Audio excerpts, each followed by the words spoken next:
The Grind is sponsored by a generous contribution from Adam Greenberg. Adam is a 2-term National Service alum of AmeriCorps, an Obama White House intern, and this coming spring, a Peace Corps volunteer. And he's here. Hey, Adam. Hey, Mark. So, Adam, what do you want to talk to our listeners about today? AmeriCorps. AmeriCorps members get things done. Everything from rebuilding homes with Habitat for Humanity to tutoring and mentoring in our nation's public schools. Right now, 2,000 AmeriCorps members are deployed across the country, helping many families devastated after these most recent hurricanes and wildfires. The work is not always easy, but it is rewarding. So, Adam, why is this important to you? Mark, my AmeriCorps service set me off on an incredible path. I served 2 terms with AmeriCorps NCCC, the National Civilian Community Corps. Casually, you could consider AmeriCorps NCCC to be a cross-country national service road trip. It's an amazing year. I'm 31 now, and I'm grateful that I can look back on my 20s and say that they were a debt-free decade, traveling with intention through work with meaning. It's time we make it possible for more young people to be able to say the same. So how can our listeners learn more? You can find out more about AmeriCorps NCCC and other national service efforts at nationalservice.gov.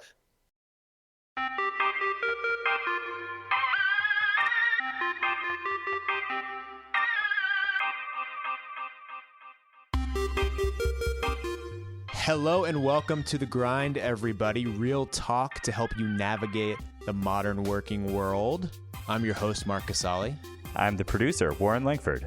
All right, Warren, where did we leave off? Oh, last week, Will, we were talking with a student named Yusuf who he'd landed a few pretty good job interviews. Right. And we weren't sure if he was going to make it to the second round yet. Yusuf, what's up, man? Hey, I killed it, man. You killed it? I killed it. Hey, the first one, Liberty Mutual, I killed it so good. She was like, we want to have you for the second round, like, instantly. She was like, you need to interview with some managers. We're 2 managers. I was like, 1 is not enough, I need 2. So Yusuf had landed some first-round interviews. He was going to his second rounds. He's got a good attitude. Struggling a little bit, though. So all this was on my mind. I was thinking about Yusuf. I was thinking about interviews. I opened up the New York Times, and I saw this headline: "The Utter Uselessness of Job Interviews" by Jason Dana. That's quite the headline. Quite the headline. Caught my attention. And I think the reason why is that it put words to something that I've kind of felt for a while, which is that interviews, they don't do what they're supposed to do. Yeah. I mean, somehow I've gotten every single job I've been interviewed for. So they must be useless. If I've gotten an interview, I am hired. That has been a constant in my entire life. Wow. I think I'm like 30%. I'm better on paper, frankly. You probably applied for a lot more jobs than I I'm better on paper. So, but you saw this headline. It sparked something inside of you. You related to it, and Well, but no, here's the thing. Here's where I want to go with this, okay? If interviews are so useless, why does every company use them? I don't know, okay? So I decided to call Jason and ask him how he knew interviews were useless and why so many companies still use them. There's long been work in industrial organizational psychology showing that interviews aren't particularly good at predicting job outcomes. And particularly, interviews aren't very good when they're sort of unstructured and psychological, like when we just chat and I try to holistically figure you out, right? See what kind of person you are and figure out whether you'd be good at the job. But there's also a long tradition of research showing that hiring managers really think they are very good. So I guess what we're trying to understand is some of the behavioral factors behind that, right? So why would an unstructured interview be problematic, but yet why would you come out of it feeling like you know something? Here's how we investigated these things in the context of the interview. We're working with undergrad students as our subject population, so we let them interview people about something they know about, which is predicting someone's GPA for a given semester. So another student comes in, they get their course schedule for the semester in question, some background information, and really importantly, they get their GPA prior to the semester in question. But we also let them interview, let them do a 20-minute interview asking any questions they want as an aid in predicting. After they did their interviews, we also gave them the background information and the course schedule and the prior GPA for another person that they didn't meet and asked them to predict that person's semester GPA. And what we found is that they were actually predicting better when they didn't do the interview. So the person they didn't meet, they were able to predict their semester GPA better. And apparently these things that are coming up in the interview are actually interfering and making predict even worse. That's disturbing, to say the least, I think. So, especially as someone who gives a lot of interviews or has been through interviews. And when you do an interview, you're not just going to ignore it. You set up this really unfortunate dichotomy, which is that interviewers can't glean much or enough or anything at all. And in fact, your research says it's almost a negative predictor of information from interviews, unstructured interviews, and yet they believe that they're gathering really high quality information. We found really two behavioral factors of interest in our studies. One of them I'll call dilution. Dilution is just this idea that irrelevant information, stuff that's not really useful, instead of being ignored, actually drowns out the impact of valid information, actually lessens the impact of valid information. Okay, so it's like there really is such a thing as too much TMI. No, too much TMI is like too much information. Doesn't make any sense. No. What I mean is interviewers actually leave the interview with less information about a person than they did going into it. That's dilution. I mean, if we were perfectly rational or we were computers or something, this wouldn't be true. More information could never hurt. But apparently we're not. The second factor we identified was something called sense making. And this is the idea, the idea that people can confidently turn virtually anything into a coherent narrative, even if it's nonsense. Okay, so we have sense-making and dilution, and those are really the two mechanisms behind this effect that Jason's seeing. So to help myself understand it, and Warren, I hope this doesn't put you on the spot, but I actually thought back to our first interactions when we were, interviewing each other to see if we wanted to work together on the podcast. Oh, okay. Yeah, it's okay. Don't get nervous. Okay, so right when we started talking, you emailed me a link to Personal Effects, which is your other podcast. And why don't you want to plug it? Just plug it now, Warren. Go check out www.personaleffectspodcast.com. Great stories about objects and things. It's an awesome show. So you emailed me the link. I listened to the show. It was a podcast that you made. It sounded great. That was like a really strong signal. That was a critical piece of data that proved to me that you could do a podcast. What did I do in the interview that was like, red flags? This guy might not be a guy who could do a podcast. Yeah, well, the rest of the interview was like, no, I'm kidding. But the point is, Warren, if I had asked you a bunch of like other unstructured questions, like what's your theory about interviewing, or what are your chops on Adobe Audition, or which podcasting hosting service is the most reasonable? Right.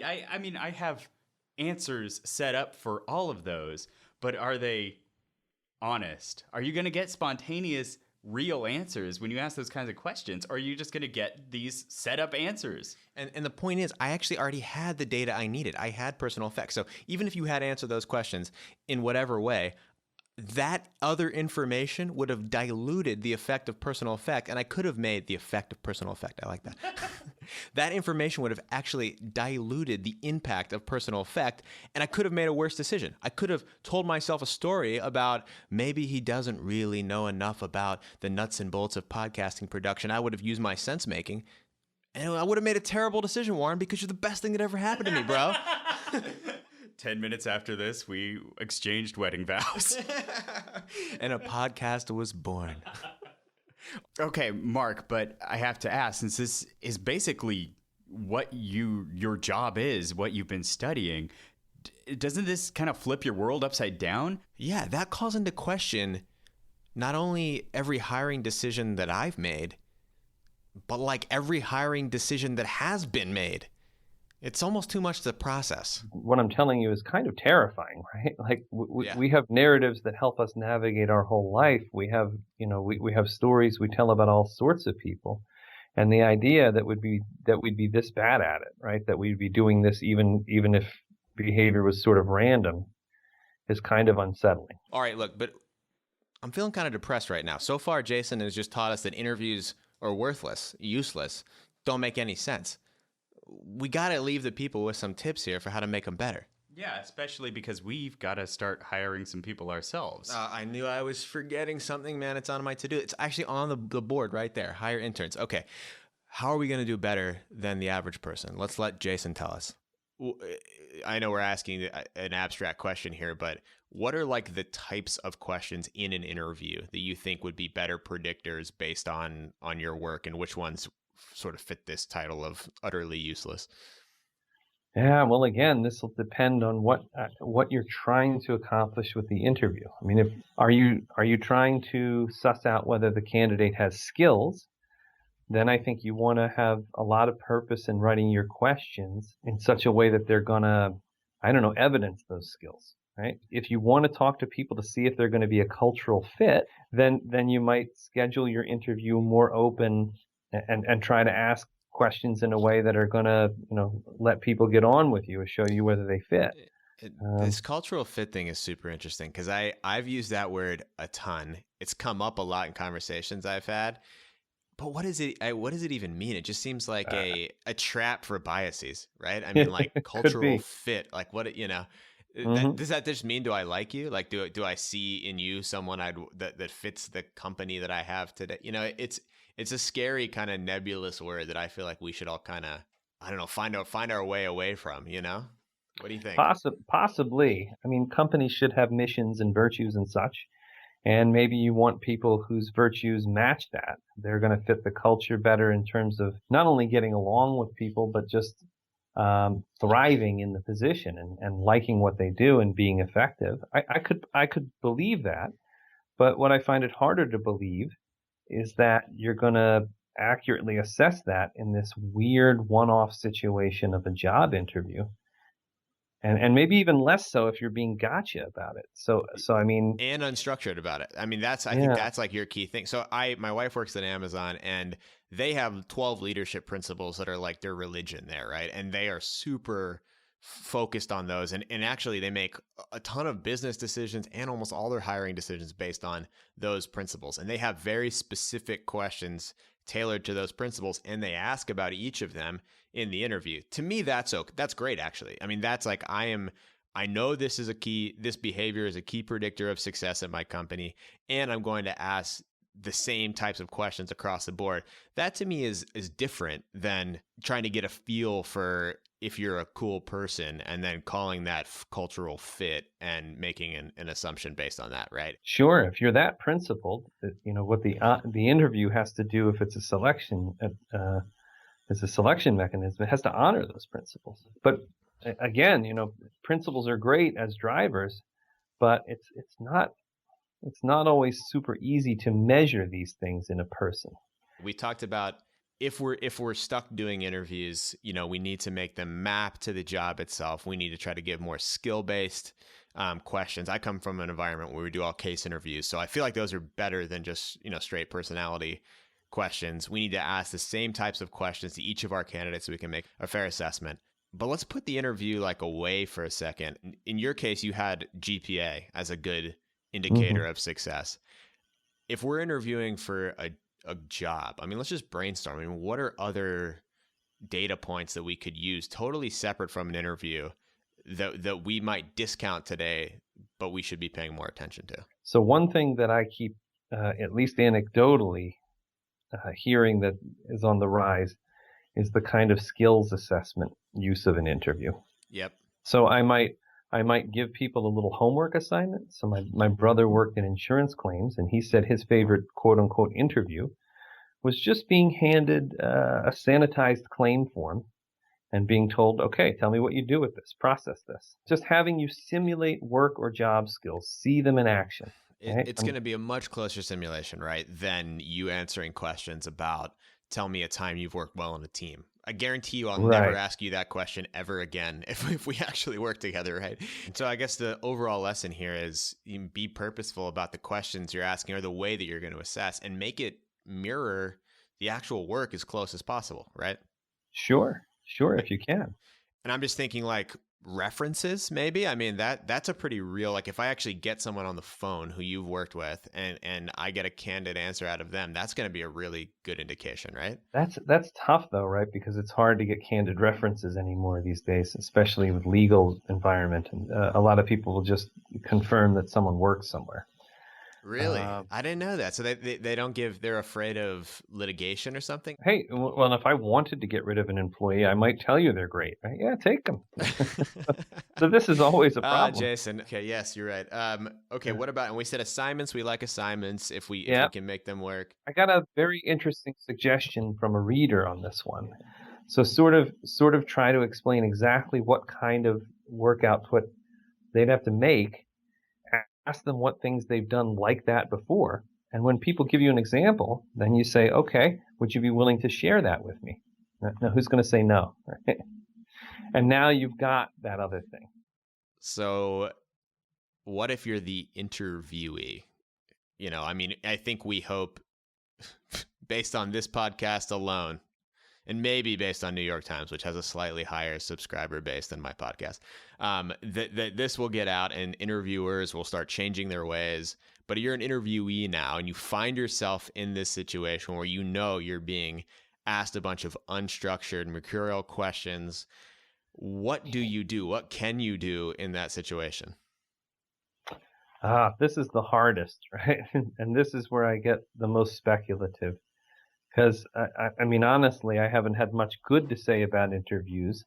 And so I think for a lot of people, they're just unfair, right? The terrifying thing as an interviewee is that you are facing a process that's sort of random. And I don't know, maybe that's a reason to feel good when things don't work out, right? Because that's a great point. It probably has much less to do with you than you really think. That's a silver lining, Jason, definitely. It's a silver lining. And I've heard all sorts of speculation. I've heard from a lot of people after this article. But some people claim that they just try to capitalize on these things. So they recognize that that a person who really leans on this method, and especially when they have certain questions that they're in love with, it's a reflection of hubris, right?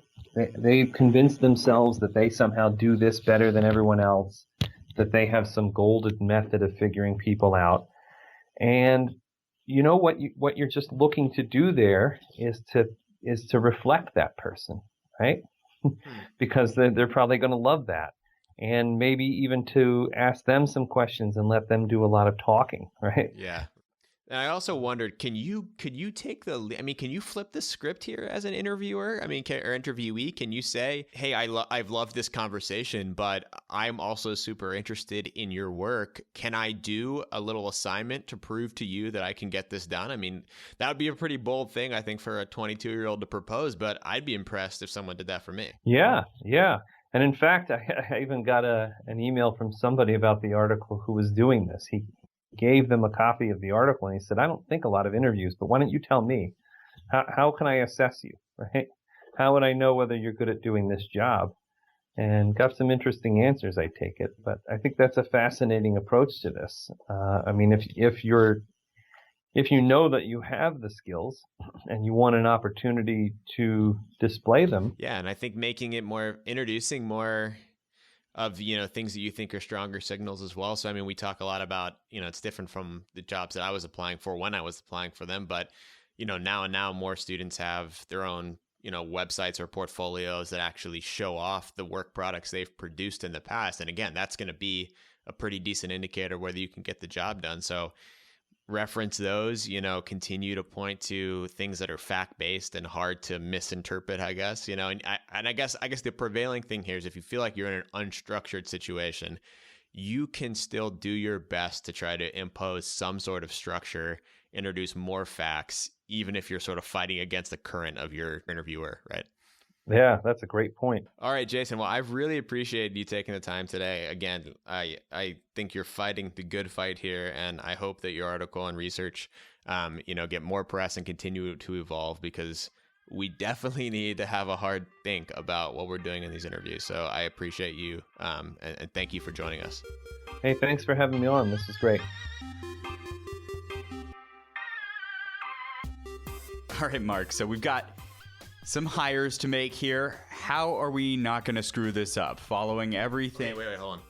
Email us at contact@thegrindpodcast.com to apply. Oh, that's good. Okay. So we got to get these new interns in here. Got to teach them how to make podcasts. How are we not going to perpetuate the issues that Jason has just laid out for us here? Okay, I got a few ideas. So I think the big thing that I took from Jason overall is try to make the hiring process resemble the actual job as closely as possible. Right? That's the thing. Don't ask a bunch of behavioral questions if you're going to have someone sit in front of a computer and grind out Excel spreadsheets. Have them do an Excel spreadsheet. That's the fair test, right?